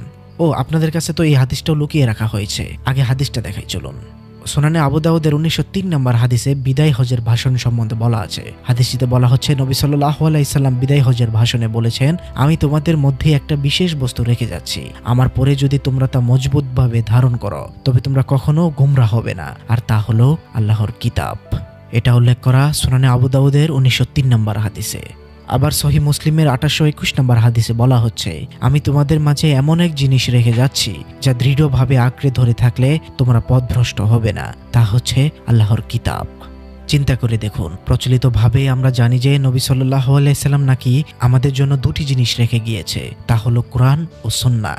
এই কোরআন ও সুন্নাহর হাদিসটা মূলত মুরসাল হাদিস হিসেবেই পরিচিত আছে। মুরসাল বলতে বোঝায় যেখানে সনদের সমস্যা বা কোনো রাবি মিসিং আছে। কিন্তু প্রকৃতপক্ষে নবীজি সাল্লাল্লাহু আলাইহি সাল্লাম আমাদের জন্য দুটি নয় বরং একটি জিনিস রেখে গিয়েছিলেন, আর তা হলো আল্লাহর কিতাব অর্থাৎ কোরআন। তিনি কিন্তু একবারও বলেননি যে আমি তোমাদের জন্য কোরআনের পাশাপাশি হাদিস, ফিক, ইজমা আর কিয়াসের হাজার হাজার পৃষ্ঠার বই রেখে যাচ্ছি। তাহলে নবীজির বিদায়ের পর এই অদৃশ্য দেয়ালগুলো সাধারণ মানুষের আর কোরআনের মাঝখানে দাঁড়ালো কিভাবে? কারা এই রিলিজিয়াস কর্পোরেট মনোপলিটা তৈরি করলো? ইতিহাসের পাতা উল্টালে দেখবেন, নবীজি সাল্লাল্লাহু আলাইহি সাল্লাম ইন্তেকালের পর ইসলাম যখন মদিনার গণ্ডি পেরিয়ে বিশাল এক সাম্রাজ্যে পরিণত হলো, তখন নতুন নতুন যুগের নতুন নতুন সমস্যার সৃষ্টি হলো। এই সমস্যাগুলোর সমাধানের জন্য স্কলারদের গবেষণা করা দরকার ছিল, তাদের মেধা খাটানো দরকার ছিল। এতে কোনো ভুল ছিল না। আমাদের দুনিয়া চালাতে বিজ্ঞান লাগবে, গবেষণা লাগবে, ইতিহাস লাগবে, স্কলারদের অ্যানালাইসিস বা ফিকও লাগবে। কোরআন হলো একটা ইউনিভার্সাল ফ্রেমওয়ার্ক বা চূড়ান্ত মানদণ্ড। সেই মানদণ্ড দিয়ে প্রত্যেকটা জিনিস বিবেচনা করতে হবে। আল্লাহ আমাদের ব্রেন দিয়েছেন চিন্তা করার জন্য। কিন্তু ট্রেজেডি বা আসল হাইজেকটা হলো অন্য জায়গায়। স্কলাররা তাদের মেধা খাটিয়ে গবেষণা করে মানুষের জন্য যে আইনগুলো তৈরি করলো, তারা সেটাকে মানুষের গবেষণা হিসেবে রাখলো না। তারা অত্যন্ত সুকৌশলে নিজেদের সেই মানবীয় গবেষণাকে আল্লাহর আইন বা পবিত্র ধর্মের স্ট্যাটাস দিয়ে দিল। আর ঠিক এইভাবেই জন্ম নিল এমন 3টি অস্ত্র যা চিরকালের জন্য ইসলামকে একটা স্কলারলি ম্যাট্রিক্সে বন্দি করে ফেললো। প্রথম অস্ত্র ফিক। ফিক মানে হলো বোঝা বা গবেষণা করা। স্কলাররা কোরআন এবং ইতিহাস ঘেটে নিজেদের মতো করে ইসলাম আইনশাস্ত্র বা ফিক তৈরি করলেন। এটা ছিল তাদের ব্যক্তিগত বা দলগত মানবীয় মতামত। তাতে কোনো সমস্যা ছিল না যে আপনি চলার পথে পদ্ধতি নির্মাণ করবেন, কিন্তু তারা সমাজকে বোঝালো আমাদের এই ফিক বা ফতোয়াগুলোই হলো আল্লাহর শরীয়ত। এগুলো অমান্য করা মানেই ধর্ম অমান্য করা। দ্বিতীয় অস্ত্র হলো কিয়াস বা অনুমান। নতুন কোনো সমস্যা এলে স্কলাররা নিজেদের অনুমান করতেন যে এটার সমাধান কি হতে পারে। তারা এই অনুমানকে কোরআনের মতো পবিত্র আইনের মর্যাদা দিয়ে দিল। অথচ আল্লাহ বলছেন ধর্মের বেলায় সত্যের বিপরীতে এই অনুমান কোনো কাজেই আসবে না। তৃতীয় এবং সবচেয়ে ভয়ঙ্কর অস্ত্র হলো ইজমা। ইজমা মানে হলো ঐক্যমত। আল্লাহ আমাদের নিজেদের পরামর্শ করে চলতে বলেছেন কোরআনে, কিন্তু তারা একটা অদ্ভুত সিস্টেম চালু করলো। তারা বলল, দেখো, আমরা যুগের কয়েকজন বড় স্কলার মিলে যদি কোনো ফতোয়ার ব্যাপারে একমত অর্থাৎ ইজমা হই, তাহলে সেটা 100% নির্ভুল এবং আল্লাহর আইনের মতো পবিত্র হয়ে যাবে। সেটাকে আর কেউ চ্যালেঞ্জ করতে পারবে না। এগুলো ছাড়াও প্রচলিত হাদিস শাস্ত্র তাদের একটা বড় অস্ত্র, যেখানে নবীজি সাল্লাল্লাহু আলাইহি সাল্লামের নাম করে বিভিন্ন ধরনের পদ্ধতিকে বিধান ও কোরআন বিরোধী বক্তব্য রচনা করা হয়েছে। সেগুলো নিয়ে একসময় দীর্ঘ আলোচনা হবে, কিন্তু লক্ষ্য করুন গেমটা কিভাবে ঘুরে গেল। কোরআন হওয়ার কথা ছিল ফার্স্ট প্রায়োরিটি বা চূড়ান্ত ফিল্টার। নিয়ম হওয়ার কথা ছিল স্কলাররা হাজারটা ফিক বা ইজমা করুক, সমস্যা নেই। তারা নানান পদ্ধতি আবিষ্কার করলো, তাতেও সমস্যা নেই, কিন্তু পদ্ধতির স্বাধীনতা সবার থাকা উচিত ছিল। আমার আগের ভিডিওটি দেখলেই তা বুঝতে পারবেন। কিন্তু তারা সাথে সাথে নানান বিধানও বানালো যা আল্লাহ ও নবীর নামে চালিয়ে দিল। কিন্তু হওয়ার কথা ছিল এমন যে সাধারণ মানুষ সহ কোরআনকে মাতৃভাষার মতোই পড়বে। যেভাবে ইংরেজি শিক্ষা নেওয়া হয় সেভাবে আরবিও শিখবে, আর তাদের দেওয়া সেই ফিকগুলোকে কোরআনের আয়নায় মেলাবে। যা কোরআনের সাথে মিলবে তা নেবে, যা মিলবে না তা ছুড়ে ফেলে দেবে। কিন্তু স্কলাররা সাধারণ মানুষকে ব্রেন ওয়াশ করার জন্য একটা অদ্ভুত মেটাফোর বা উপমা দাঁড় করালো। তারা বলল, দেখো, কোরআন হলো কাঁচামাল বা র ম্যাটেরিয়াল। যেমন ধরো কাঁচা গম, তুমি তো আর কাঁচা গম চিবিয়ে খেতে পারবে না। গম থেকে রুটি বানানোর জন্য তোমার একজন এক্সপার্ট কারিগর দরকার। আমরা স্কলাররা হলাম সেই কারিগর। আমরা কোরআন, হাদিস, ইজমা আর কিয়াস ব্লেন্ড করে তোমাকে ফিক বা ফতোয়ার যে রেডিমেড রুটিটা বানিয়ে দেব, তুমি শুধু চোখ বন্ধ করে সেটা খাবে। আচ্ছা, ধর্ম কি কারো বাপের সম্পত্তি? কোরআন কি কারো নিজের সম্পত্তি? কোরআন তো মানবজাতির জন্য এসেছে, তাহলে শুধু মোল্লাদের সম্পদ হলো কেন? আপনি একটা বিষয় সূক্ষ্মভাবে ভাবুন তো। ইয়াহুদীদের জন্য নাজিল হয়েছিল তাওরাত, কিন্তু তারা তা বাদ দিয়ে তালমুদ ও তনাক বানিয়েছে। যে তালমুদ ও তনাকে কিন্তু তাদের হাদিস। আবার ঈসা আলাইহিস সালামের অনুসারীরা অর্থাৎ নাসারা ও খ্রিস্টানদের কথা ভাবেন, তাদের জন্য নাজিল হয়েছিল ইনজিল। তারা তা বাদ দিয়ে কি বানিয়েছে? তারা বানিয়েছে old testament, new testament, gospel ইত্যাদি। যদিও হিন্দুদের কাছে কে এসেছিল তা বলা মুশকিল, কিন্তু তাদের মেইন ধর্মগ্রন্থ ছিল বেদ। কিন্তু তারাও তা বাদ দিয়ে মহাভারত ও গীতা বানিয়েছে, যা তাদের হাদিস গ্রন্থ। একই প্যাটার্ন দেখুন আমাদের মাঝেও। আমরাও কোরআনকে বাদ দিয়ে বুখারী, মুসলিম, ইজমা, কিয়াস, তাফসির, শানে নজুল ইত্যাদি ইত্যাদি বানিয়েছি। কি ভয়ঙ্কর একটা ইলুশন। কিন্তু রেডিমেড রুটি বানানোর লজিক দিয়ে তারা কোরআনকে বানিয়ে দিল কাঁচা গম। তারা মানুষের মধ্যে এই ভয় ঢুকিয়ে দিল যে আমাদের ফিক বা তাফসির পড়া ছাড়া তুমি যদি সরাসরি কোরআনের কাছে যাও, তুমি পথভ্রষ্ট হয়ে যাবে। এর রেজাল্ট কি হলো জানেন? আমাদের ধর্ম থেকে কোরআন চলে গেল ব্যাক সিটে, আর মানুষের তৈরি ফিক আর ফতোয়া বসে পড়লো ড্রাইভিং সিটে। আজকের দিনে আপনি একজন সাধারণ মুসলিমকে কোরআনের একটা ক্লিয়ার আয়াত শোনান, সে সাথে সাথে আপনাকে বলবে, ভাই, এই আয়াতের ব্যাপারে অমুক মাযহাবের ফিক কি বলে, অমুক ফতোয়ার বোর্ড কি বলে। আমরা কোরআন দিয়ে ফিককে যাচাই করা ছেড়ে দিয়েছি। উল্টো আমরা মানুষের তৈরি ফিক আর মাযহাব দিয়ে কোরআনকে যাচাই করা শুরু করেছি। 1400 বছর ধরে এই সিস্টেমটা এতটাই নিখুঁতভাবে বিল্ড আপ করা হয়েছে যে আজ আমরা কোরআনকে সম্মান দেখানোর নামে একটা রেশমি কভারে মুড়িয়ে সেটাকে সিকার ওপর তুলে রাখলাম, আর আমাদের জীবন চালানো শুরু করলাম ফিক আর ফতোয়ার বই দিয়ে। ভাই ও বোনেরা, আমরা এতক্ষণ দেখলাম কিভাবে মানুষের তৈরি আইন আর ফতোয়া দিয়ে কোরআনের উপর একটা 1400 বছরের মনোপলি বা ম্যাট্রিক্স দাঁড় করানো হয়েছে। আমরা ভেবেছি আমরা খুব সেফ জোনে আছি। আমরা ভাবতেছি হুজুর যা বলছে তাই যেহেতু মেনে নিচ্ছি, অমুক ফিক বা মাযহাব যা বলছি তাই তো করছি, আমার তো আর কোনো কোরআন পড়ার দরকার নেই। কিয়ামতের দিন বড় বড় আলেমেরা আমাদের বাঁচিয়ে দেবেন। কিন্তু আপনি কি জানেন আমরা যে এই মোহ বা ইলুশনের মধ্যে পরম শান্তিতে ঘুমিয়ে আছি, তার চূড়ান্ত পরিণতি কি হতে যাচ্ছে? যেদিন ময়দানে এই ম্যাট্রিক্সের পর্দা পর্দাটা ছিঁড়ে যাবে, সেদিন আমাদের সাথে এবং আমাদের এই তথাকথিত স্কলারদের সাথে ঠিক কী ঘটবে। চলুন আজ আমরা আমাদের নিজেদের আসল চেহারাটা পবিত্র কোরআন এবং স্বয়ং কোরআনের সাথে মিল খায় এমন কিছু হাদিস থেকেও দেখি। আমরা আজ দেখব কিয়ামতের দিন এই ব্রোকার সিস্টেম বা দালালি ব্যবস্থা কিভাবে ধসে পড়বে এবং আমরা কার কাছে কতটা প্রতারিত হয়েছি।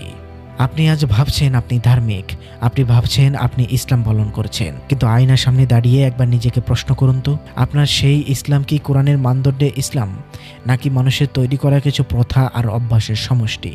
পবিত্র কোরআনে আল্লাহ তাআলা এই আত্মহীন ধর্মের একটা মূল লক্ষণ বলে দিয়েছেন। সূরা বাকারার 177 নম্বর আয়াতে আল্লাহ তাআলা বলছেন, ভালো কাজ এটা নয় যে তোমরা তোমাদের চেহারা পূর্ব ও পশ্চিম দিকে ফেরাবে, বরং ভালো কাজ হলো যে ঈমান আনে আল্লাহ, শেষ দিবস, ফেরেশতাগণ, কিতাব ও নবীগণের প্রতি, এবং যে সম্পদ প্রদান করে তার আসক্তি সত্ত্বেও নিকট আত্মীয়গণকে, ইয়াতিম, অসহায়, মুসাফির ও প্রার্থনাকারীকে এবং বন্দি মুক্তিকে, এবং যে সালাত কায়েম করে, যাকাত দেয় এবং যারা অস্বীকার করে তা পূর্ণ করে, যারা ধৈর্য ধারণ করে কষ্ট ও দুর্দশায় ও যুদ্ধের সময়ে, তারাই সত্যবাদী এবং তারাই মুত্তাকি।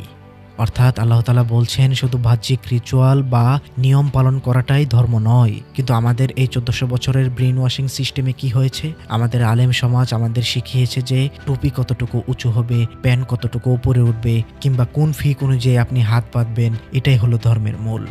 তারা আমাদের প্যাকেজিং বা খোসাটা শিখিয়েছে, কিন্তু কোরআনের যে মূল শিক্ষা, চিন্তা করা, বিবেক খাটানো এবং সরাসরি আল্লাহর কিতাবের কাছে সমর্পণ করা, সেটা আমাদের থেকে কেড়ে নিয়েছে।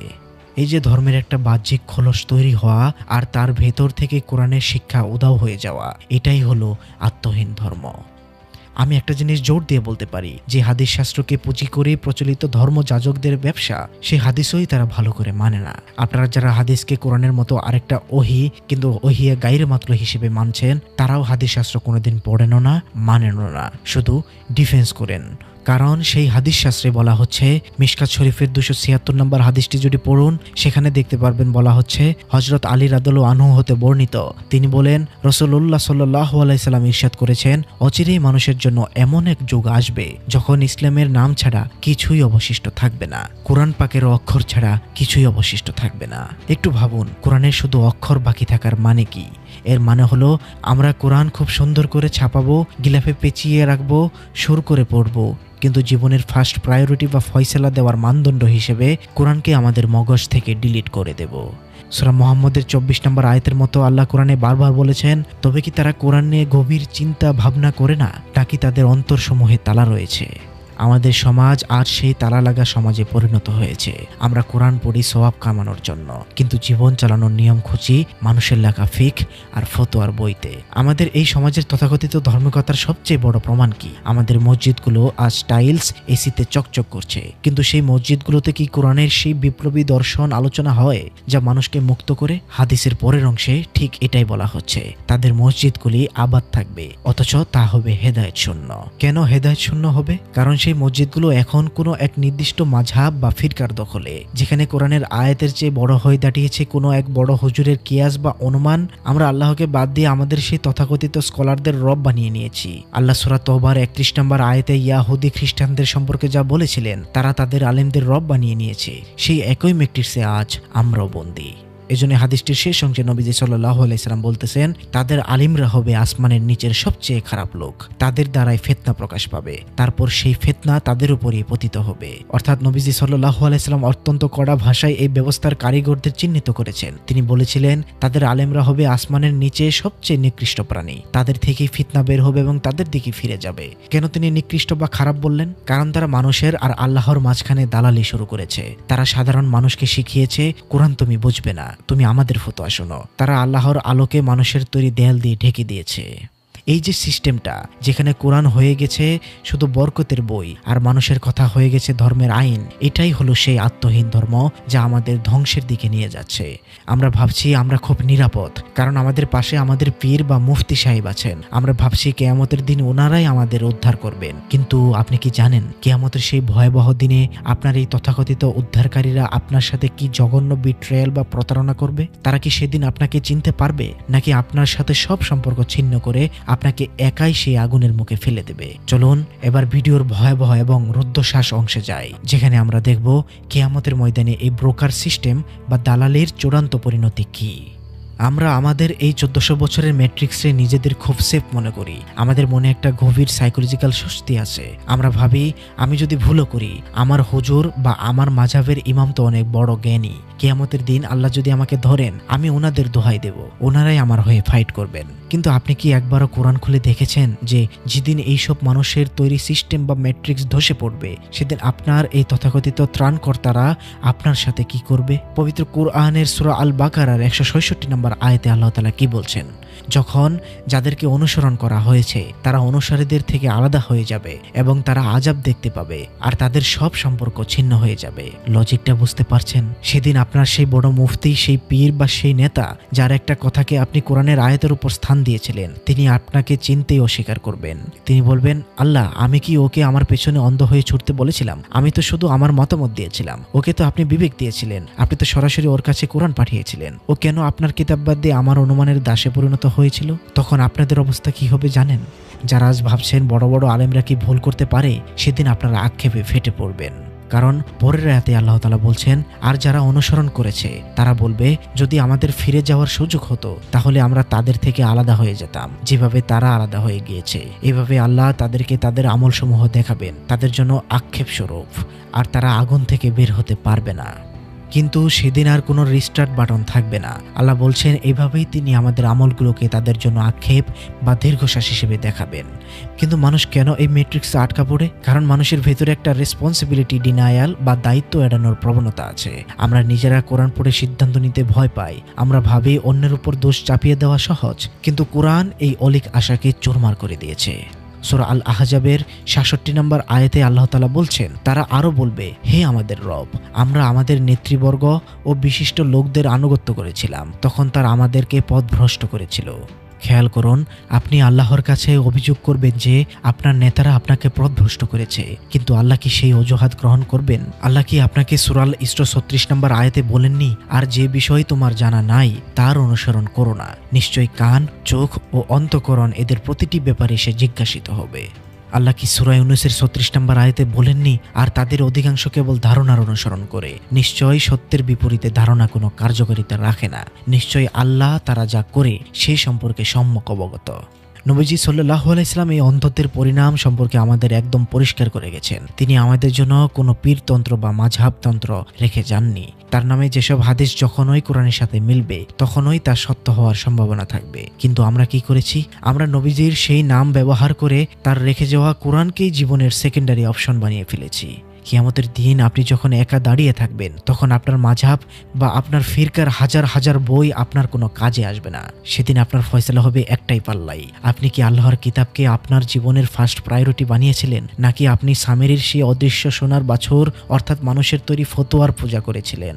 কিন্তু ট্র্যাজেডি এখানে শেষ নয়। আপনি হয়তো ভাবছেন অন্তত আমাদের রাসূল সাল্লাল্লাহু আলাইহি সাল্লাম তো আমাদের শাফায়াত করবেন, কিন্তু আপনি কি প্রস্তুত সেই ভয়ঙ্কর দৃশ্যটার মুখোমুখি হতে, যেখানে স্বয়ং রাসূল সাল্লাল্লাহু আলাইহি সাল্লাম আপনার জন্য সুপারিশ করার বদলে আপনার বিরুদ্ধে আল্লাহর কাছে নালিশ করবেন? তার অভিযোগটা কি হবে? তিনি কি বলবেন যে আপনি অমুক হুজুরকে মানেননি? আমরা আমাদের জীবনের প্রতিটি সংকটে নবীজি সাল্লাল্লাহু আলাইহি সাল্লামের সুপারিশ বা শাফায়াত আশা করি। আমরা ভাবি বিপদে আপদে কিয়ামতের সেই কঠিন দিনে অত্যন্ত নবীজি সাল্লাল্লাহু আলাইহি সাল্লাম আমাদের পাশে দাঁড়াবেন। কিন্তু আপনি কি একবারও সেই দৃশ্যটা কল্পনা করেছেন, যেখানে জান্নাতের দরজায় যাওয়ার বদলে আপনি স্বয়ং রাসূলুল্লাহ সাল্লাল্লাহু আলাইহি সাল্লামের কাঠগড়ায় দাঁড়িয়ে আছেন, যেখানে তিনি আপনার জন্য সুপারিশ করার বদলে আপনার বিরুদ্ধে আল্লাহর কাছে এক ভয়ঙ্কর মামলা দায়ের করেছেন? হয়তো আপনি ভাবছেন রাসূল কি আমাদের বিরুদ্ধে মামলা করবেন? আমি তো 5 ওয়াক্ত নামাজ পড়েছি, আমি তো অমুক মুফতির ফতোয়া মেনে চলেছি, আমি তো রাসূলের প্রেমে অস্ত্র বিসর্জন দিয়েছি। পবিত্র কুরআন সেই বিভীষিকাময় দৃশ্যটির কথা আগেই রেকর্ড করে রেখেছে। পবিত্র কুরআনের সূরা আল ফুরকানে 30 নম্বর আয়াতে আল্লাহ তাআলা বলছেন, আর রাসূল বলবে, হে আমার রব, নিশ্চয়ই আমার কওম এই কুরআনকে পরিত্যাজ্য গণ্য করেছে। লজিকের সার্জারি করুন তো। রাসূলুল্লাহ সাল্লাল্লাহু আলাইহি সাল্লাম আমাদের কাছে কি অভিযোগ করেছেন? তিনি কি বলেছেন, হে আল্লাহ, আমার উম্মত অমুক ইমামের ফিকহ মানেনি? তিনি কি বলেছেন আমার উম্মত অমুক মাযহাবের ফতোয়া অনুসরণ করেনি? তিনি কি বলেছেন আমার উম্মত কিয়াসের কিতাবগুলো পড়েনি? না, তিনি এসব কোনো মানুষের তৈরি সিস্টেমকে কথা বলছেন না। তার একমাত্র অভিযোগ আমার উম্মত এই কোরআনকে পরিত্যক্ত বা মাহজুরা করেছে। মাহজুরা শব্দের গভীরতাটা বুঝুন। এর মানে শুধু কোরআন ফেলে দেওয়া নয়, এর মানে হলো এমন কিছু যাকে আপনি সম্মানের সাথে রেশমি কাপড়ে পেঁচিয়ে ঘরের সবচেয়ে উঁচু তাকে তুলে রেখেছেন, চুমু খাচ্ছেন, সওয়াবের জন্য সুর করে পড়ছেন। কিন্তু যখন আপনার জীবনে ফয়সালা দেওয়ার সময় এসেছে, যখন সত্য মিথ্যা আলাদা করার সময় এসেছে, তখন আপনি সেই কোরআনকে বাদ দিয়ে মানুষের তৈরি ফতোয়া আর মাযহাবের কাছে আশ্রয় নিয়েছেন। নবীজি সাল্লাল্লাহু আলাইহি সাল্লাম তার সারাটা জীবন ব্যয় করেছিলেন মানুষকে সরাসরি আল্লাহর কিতাবের সাথে কানেকশন করতে, অথচ আমরা আমাদের সেই প্রিয় নবীর আমানতকে আলেমদের মনোপলি আর ফতোয়ার নিচে চাপিয়ে দিয়ে পরিত্যক্ত করে দিয়েছি। স্বয়ং রাসূল সাল্লাল্লাহু আলাইহি সাল্লাম যখন আপনার বিরুদ্ধে আল্লাহর দরবারে সাক্ষী হয়ে দাঁড়াবেন, তখন কোন স্কলার বা কোন পীর আপনাকে বাঁচাবে? আল্লাহ কি সূরা আল আরাফের 3 নম্বর আয়াতে বলেননি, তোমাদের প্রতি তোমাদের রবের পক্ষ থেকে যা নাজিল করা হয়েছে তা অনুসরণ করো এবং তাকে ছাড়া অন্য অভিভাবকের অনুসরণ করো না, তোমরা সামান্যই উপদেশ গ্রহণ করো। কিন্তু আমরা সেই আউলিয়া বা তথাকথিত ধার্মিক অভিভাবকদের পেছনে ছুটছি। আমরা রাসূল সাল্লাল্লাহু আলাইহি সাল্লামের রেখে যাওয়া সেই একটি মাত্র রশি, হাবলিল্লাহ অর্থাৎ আল্লাহর রশি, যাকে আল্লাহ সূরা আলে ইমরানের 103 নম্বর আয়াতে শক্ত করে ধরতে বলেছেন, সেই রশিকে অর্থাৎ কোরআনকে আমরা ছেড়ে দিয়েছি। মনে রাখবেন, কিয়ামতের দিন ফয়সালা হবে একটাই পাল্লাই। সেদিন কোনো মানুষের দেওয়া ফতোয়া বা কোনো মাযহাবের দোহাই আপনার কবচ হতে পারবে না। সেদিন আপনার মাসালা হবে আপনার আর আল্লাহর কিতাবের সম্পর্কের উপর ভিত্তি করে। আপনি কি প্রস্তুত সেই রাসূল সাল্লাল্লাহু আলাইহি সাল্লামের নালিশের মুখোমুখি হতে, নাকি আজও সময় এসেছে এই 1400 বছরের ব্রেইন ওয়াশিং ম্যাট্রিক্সের শেকল ভেঙে ফেলার? ভাই ও বোনেরা, এতক্ষণ যে আমরা দীর্ঘ আলোচনা করলাম, যে কঠিন সত্যকে কোরআনের আয়নায় দেখালাম, তা শোনার পর আপনাদের অনেকের মনে হয়তো ভয়, সংশয় কিংবা কিছুটা রাগ কাজ করতে পারে। আপনাদের অনেকের মনে হতে পারে, সানজিদ তুমি কি বলতে চাচ্ছ আমাদের এত বছরের বিশ্বাস, আমাদের এত বড় বড় আলেম, আমাদের এত দিনের অভ্যাস সবই কি ভুল? না ভাই, আমার উদ্দেশ্য কাউকে ভুল প্রমাণ করা নয়। আমার উদ্দেশ্য কোনো স্কলার বা আলেমকে ছোট করাও নয়, কারণ ইসলামে জ্ঞানের মূল্য অপরিসীম। আমরা ডাক্তার ছাড়া যেমন চিকিৎসা বুঝি না, তেমনি বড় বড় স্কলারদের সাহায্য ছাড়া আমাদের ধর্মের অনেক সূক্ষ্ম বিষয় বুঝবো না। তাদের গবেষণা, তাদের ফিক আমাদের জন্য অনেক বড় নিয়ামত। কিন্তু আজ আমার আপনার কাছে শুধু একটি ছোট প্রশ্ন, আর সেই প্রশ্নটি আমার পক্ষ থেকে নয়, বরং স্বয়ং আল্লাহর কিতাবের পক্ষ থেকে করছি। সবাই যখন আপনাকে এক এক কথা বলে, যখন একজন আলেম আপনাকে এক এক ফতোয়া দেয় আর অন্যজন সম্পূর্ণ উল্টো কথা বলে, তখন আপনি কাকে বিশ্বাস করবেন? আপনার বিবেক তখন কার কাছে আশ্রয় খুঁজবে? আল্লাহ আমাদের জন্য জীবনটাকে অনেক সহজ করেছিলেন। সূরা আল আরাফের 3 নম্বর আয়াতে আল্লাহ তাআলা বলেছেন, তোমাদের রবের পক্ষ থেকে যা নাজিল করা হয়েছে তার অনুসরণ করো। লজিকটা খুব সিম্পল। আল্লাহ বলছেন না যে আপনি স্কলারদের কথা শুনবেন না। আল্লাহ বলছেন ফার্স্ট প্রায়োরিটি বা চূড়ান্ত মানদণ্ড যেন হয় আল্লাহর কিতাব। একজন আলেম আপনাকে 1000টা লজিক দিক, 1000টা ফতোয়া দিক, সেটা আপনি অবশ্যই শুনবেন, কিন্তু সেই ফতোয়াটাকে আগে কোরআনের ফিল্টারে ছেঁকে দেখুন। যদি দেখেন সেই ফতোয়া বা নিয়মটা কোরআনের কোনো স্পষ্ট আয়াতের সাথে সাংঘর্ষিক হচ্ছে, তখন আপনি কার কথা মানবেন? মানুষের কথা নাকি স্রষ্টার কথা? ভাই, আমরা একটা অদ্ভুত সিস্টেমে বড় হয়েছি। আমাদের শেখানো হয়েছে কোরআন শুধু বরকতের জন্য আর জীবন চালানোর জন্য মানুষের তৈরি নিয়ম। আমরা আসলে নবীজি সাল্লাল্লাহু আলাইহি সাল্লামকে ভালোবাসি, কিন্তু নবীজির যে আমানত, সেই কোরআনের শাসন বা বিধান থেকে আমরা অনেক দূরে সরে গেছি। আমি আজ আপনাদের এই 1400 বছরের ম্যাট্রিক্স বা শেকল ভাঙার জন্য কোনো নতুন ধর্ম দিচ্ছি না। আমি শুধু আপনাদেরকে আপনাদের আদি এবং আসল ঠিকানায় ফিরে যেতে বলছি। আমি চাই প্রতিটি মুসলিমদের হাতে যেন শুধু কোনো এক বিশেষ মাযহাবের কিতাব না থাকে, বরং প্রতিটি মুসলিমের হাতে যেন তার স্রষ্টার কিতাব থাকে। যখন আমরা আল্লাহর রশি অর্থাৎ কোরআনকে ছেড়ে দিয়ে মানুষের তৈরি করা বিভিন্ন রশ্মি বা ফিরকা ধরতে যাই, তখনই আমরা পথ হারিয়ে ফেলি, তখনই আমরা শত শত দলে ভাগ হয়ে যাই। ভাই ও বোনেরা, আমাকে ভুল বুঝবেন না। আমি বলতে আসিনি যে আলেমদের দরকার নেই। আমি শুধু মনে করিয়ে দিতে এসেছি যে কোনো আলেম বা কোনো কিতাবই আল্লাহর কিতাবের উপরে হতে পারে না। আমরা যখন কোনো মানুষের কথাকে কোরআনের আয়াতের চেয়ে বেশি প্রাধান্য দিই, তখনই আমরা অজান্তে সেই পুরোহিততন্ত্র বা ম্যাট্রিক্সে পা দিই। আসুন আজ আমরা এক নতুন শপথ করি। আমরা আলেমদের সম্মান করব, তাদের থেকে ইলম শিখব, কিন্তু আমাদের মগজ আর বিবেকের চাবিকাঠি আমরা কারো হাতে তুলে দেব না। আমরা সরাসরি কোরআনের কাছে যাব। কোরআনে আল্লাহ আপনাকে সরাসরি সম্বোধন করে কথা বলেছেন। আপনি যখন অর্থসহ কোরআন পড়বেন, তখন আপনি অনুভব করবেন আপনার স্রষ্টা আপনাকে কতটা ভালোবাসেন এবং তিনি আপনার জন্য জীবনটাকে কতটা সহজ করে দিয়েছেন।